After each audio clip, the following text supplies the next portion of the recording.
करना चाहती हूँ कि आज मुझे इस मंच पर दो शब्द आपके सामने प्रस्तुत करने के लिए आमंत्रित किया।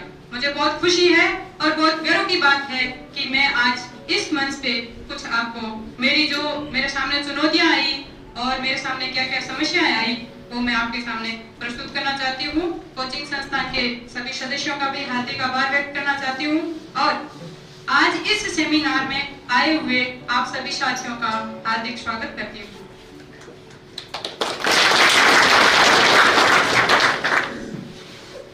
मुझे आशा ही नहीं पूर्ण विश्वास है कि आप सभी साथी आने वाले समय में इसी एक राजस्थान सरकार द्वारा निकाली गई बम्पर भर्ती में जो SSI दोबारा आपको मौका नहीं मिलेगा, इस भर्ती के माध्यम से आप अपनी योग्यता को, आप अपनी काबिलियत को सबके सामने प्रस्तुत करोगे कि हम इस योग्य है कि हमारी काबिलियत क्या है। अगर तैयारी नहीं करोगे तो जो योग्यता है, जो आपकी एबिलिटी है वो आप प्रदर्शित नहीं कर पाओगे।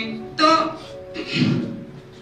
इस योग्यता को प्रदर्शित करने के लिए आपको एक बहुत लंबे जंग की जरूरत है और उस जंग में आपको जीत हासिल करने के लिए कई सारी चुनौतियों का सामना करना पड़ेगा और उस चुनौतियों का जो सामना कर लेगा वो इस जंग में जीत हासिल कर लेगा। तो साथियों, इस जंग में जीत हासिल करने के लिए सबसे पहले तो आपको देखना है कि आपके सामने चुनौतियां क्या क्या आ रही है और चुनौतियां आ रही है उससे पहले आपको अपना लक्ष्य एक करना होगा। जिसका लक्ष्य एक होगा वो उस सफलता को जरूर हासिल करेगा। ऐसा नहीं होगा कि इस समय में अनेक सारी भर्तियां आ रखी है, SI की भी है, वनपाल की भी है और कई भर्तियां भी आ रखी है, उसमें आपका लक्ष्य फिक्स नहीं है। आप आज सेमिनार SI वाले में आए हो और आपके दिमाग में टीचर बनना है या अदर और कोई सर्विस प्राप्त करनी है, तो ऐसी भूल मत करना मेरे साथियों, क्योंकि जो ऐसी भूल करता है वो बाद में बहुत पछताता है। आपको अगर इस जंग में जीत हासिल करनी है तो पहले इस लक्ष्य को एक करना होगा कि मुझे सिर्फ और सिर्फ क्या बनना है, SI बनना है। बाकी सारी अगर कोई भी भर्तियां आ रही है, हाँ हो सकता है इस भर्ती के बाद में आप उसकी तैयारी करो, उसके लिए कोई प्रॉब्लम नहीं है, बट लक्ष्य निर्धारित करना होगा। इस लक्ष्य को प्राप्त करने के लिए आपके सेल्फ कॉन्फिडेंस की बहुत जरूरत है कि आप अपने अंदर आत्मविश्वास जगाओ कि इस भर्ती में मैं सेलेक्ट होऊंगा या होंगी।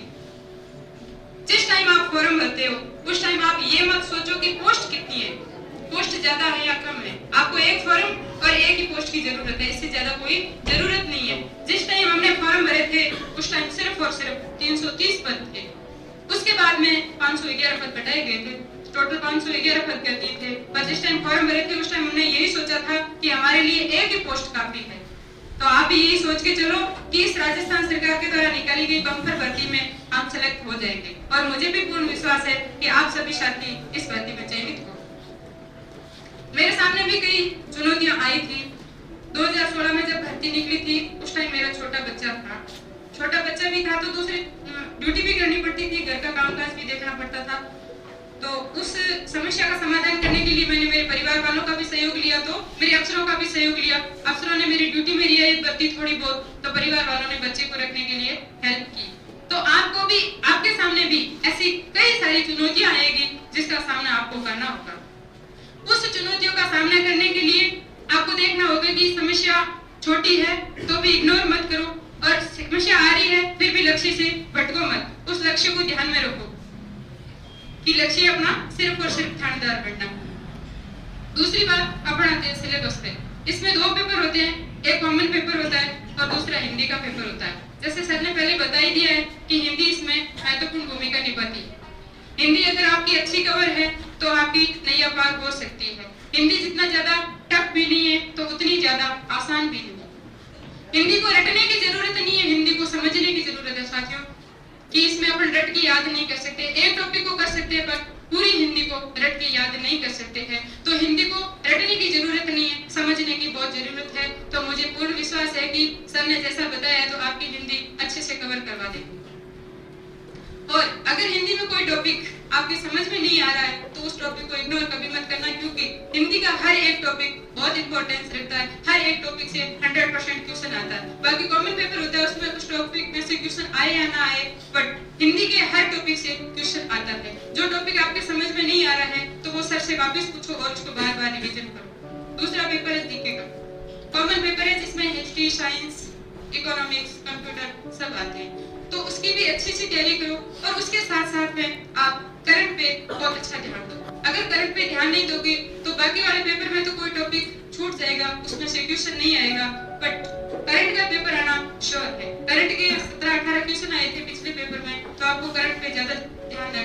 बहुत जरूरी है।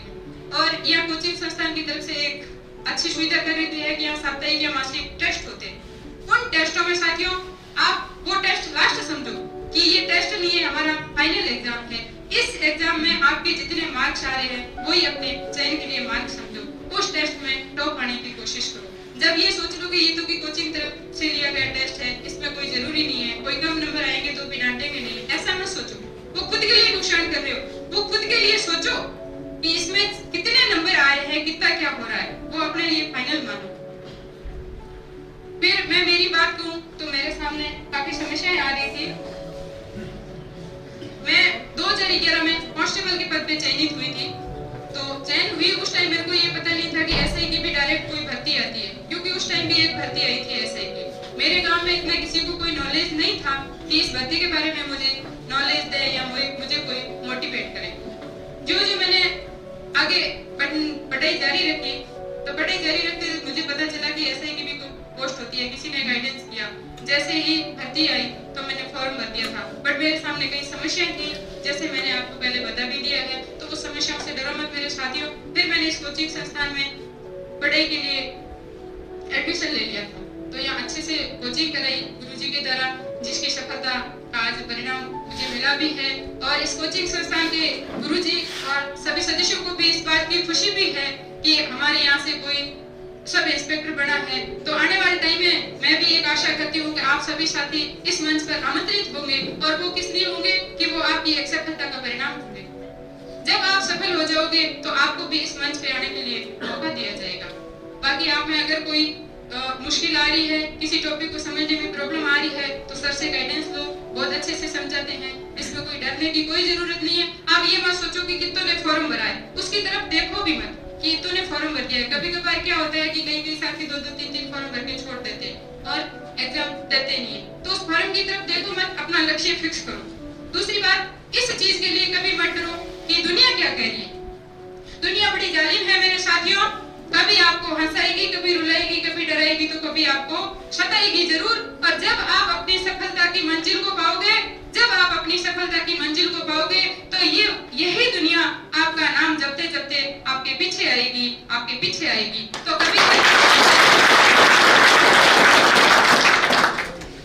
कभी आप सोचते हो, जैसे मेरी बहनें बैठी हैं, इनके लिए मैं मानती हूँ कि काफी सारी प्रॉब्लम आती है। हो सकता है लड़कों के लिए भी आए, बट इनके लिए ज्यादा प्रॉब्लम आती है। कभी माँ बाप पढ़ाते तो कभी ससुराल वाले नहीं पढ़ाते, मना कर देते।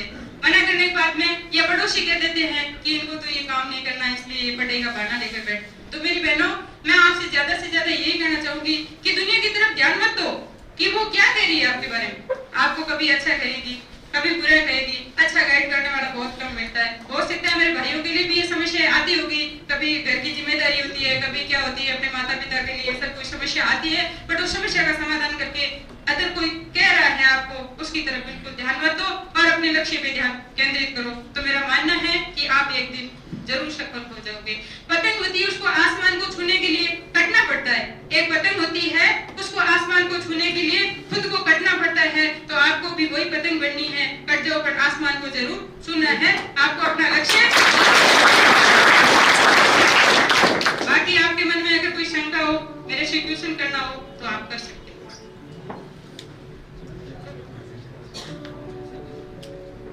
फर्स्ट चरण इसमें पेपर का होता है, वो पेपर वाला मैंने भी बता दिया, सर ने भी बता दिया कि इसमें जो चीज होती है।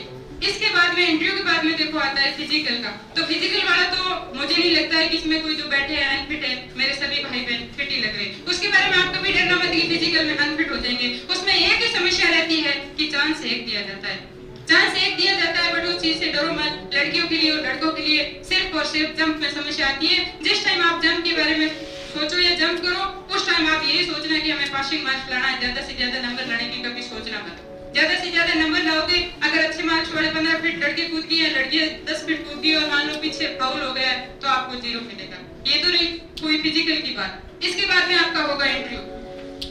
इंटरव्यू में मेरे भाई बहनों यही पूछा जाएगा, जैसे आप बीए करके इस एग्जाम में सेलेक्ट होकर इंटरव्यू के लिए जा रहे हो, तो आपको अपने सब सब्जेक्ट के बारे में पूछा जाएगा। या मान लो हमारी तरफ कोई विभाग से जा रहा है, जैसे कोई टीचर से जा रहा है, कोई पुलिस से जा रहा है, या कोई अदर विभाग से वहाँ इंटरव्यू देने के लिए जा रहा है, तो उनको अपने विभाग के बारे में पूछा जाएगा कि आपके विभाग में क्या होता है क्या नहीं होता है। तो वो नॉलेज रखनी बहुत जरूरी है। इंटरव्यू के बाद में फाइनल मेरिट आती है और ये बाद की स्टेप है, इसमें आपको पढ़ने की अभी कोई जरूरत नहीं है। सर और गाइडेंस करते रहेंगे, कोई आपको प्रॉब्लम हो तो सर से गाइडेंस देते रहना।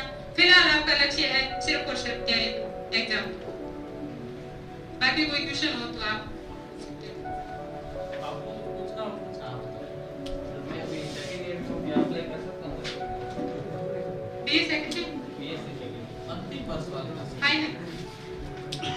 पर आप एग्जाम दे सकते हो, इससे नॉलेज बढ़ेगा। एग्जाम दे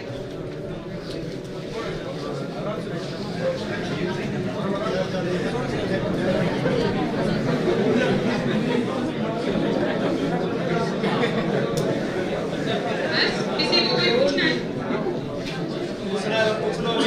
कोई शंका हो तो जैसे आज झिझक रखोगे वैसे ही आगे झिझक रहेगी। ऐसा नहीं, छोटी मोटी प्रॉब्लम है वो बताओ, शेयर करो। वो शेयर करोगे तो आपकी समस्या का कोई जरूर समाधान निकलेगा। ऐसा नहीं कि हर कोई पूरी गाइड देगा, ऐसा कोई नहीं। आपके लिए सब अच्छा ही सोचेंगे। अगर आपके सामने कोई भी समस्या होती है तो आप जिसको टिकट मानते हो घर परिवार में शेयर करो, या कोई पढ़े की समस्या है तो सबसे शेयर करो, तो आपका समाधान जरूर निकलेगा। अगर कोई ऐसी प्रॉब्लम है तो जिसको मत बोलने की कोशिश करो। मुझे भी आज ये मौका मिला है, तो मेरे इतने भाई बहन बैठे हैं मेरे सामने, ऐसा पहला मौका है कि इतों के सामने मेरे को बोलने का मौका मिला, तो मैं मेरी ड्यूटी छोड़ के यहाँ आई हूँ। क्यों आई हूँ? क्योंकि मेरे पास एक मौका था। इस मौके को जाने मत देना। और साथियों, आपके सामने इस बम्पर भर्ती का जो मौका है इसको गंवाना मत। कभी क्या है कि लोग कहते हैं कि इस भर्ती में नहीं, आगे वाली भर्ती में सिलेक्ट हो जाएंगे, तो ऐसा कभी मत सोचना। इस भर्ती की सबसे बड़ी समस्या है कि ओवरएज हो जाओगे। आपके पास में फर्स्ट चांस है, हो सकता है कि कोई ये कम उम्र में भी हो, कई साथी ऐसे भी हो जो लास्ट स्टेज पे हो, तो ये अच्छा मौका है, इसको गंवाना मत। दूसरी बात, सर ने बोला कि पीछे बैठने वाले सब आगे बैठना, तो ऐसा नहीं हो कि एक दिन सर के लिए प्रॉब्लम खड़ी हो जाए, हमें बुलाना पड़े सब आगे के लिए बैठा रहना। ऐसा मत करना, कभी पीछे बैठो तो कभी आगे बैठ जाना। यहाँ भी कुर्सी का किस्सा ही चल रहा है, तो आप भी ऐसे लड़ो और अपनी कुर्सी को प्राप्त करो। ठीक है, बाकी आपकी कोई समस्या हो तो मेरा पूर्ण विश्वास है कि सर आपकी समस्या का समाधान करेंगे। जिसे कभी रखना मत, अभी जो अपनी जो भी समस्या हो वो सामने प्रस्तुत करना और उसकी समस्या का समाधान जरूर मिलेगा। मैं मेरी बेस्ट विशेष आप सबके साथ है कि आने वाले समय में आप हमारे विभाग में हमारे साथी बढ़ो। मैं अपने शब्दों को यही विराम देना चाहती हूँ। जय हिंद, जय